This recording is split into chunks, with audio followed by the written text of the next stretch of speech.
Yun ang mga taong nagsasabing, pagod na ako, hindi ko na kaya. Hindi naman sila yung mga taong pagod lang ang katawan. Sapagkat ang katawan, kahit lumaypay yan, kahit may sakit pa yan, kahit hirap na yan, lalaban at lalaban pa rin yan.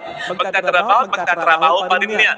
Basta inspired ang puso niyan, ang kalooban niyan. Kahit sino dito, mayroong pinagdaraanan. Yung iba sobrang mabibigat. Yung iba sobrang mabibigat na kung hindi lamang may takot sa Diyos, kung hindi lamang masamang magpakamatay, matagal lang kinitila ang kanilang sariling buhay. Mind you, maraming ganyan. Sigurado ko, ito yung mga taong na-encounter natin. Nakangiti kahit paano, nakakatawa, nakakapustura. Pero sa loob-loob nila, ang bigat-bigat pala ng dinadala nila.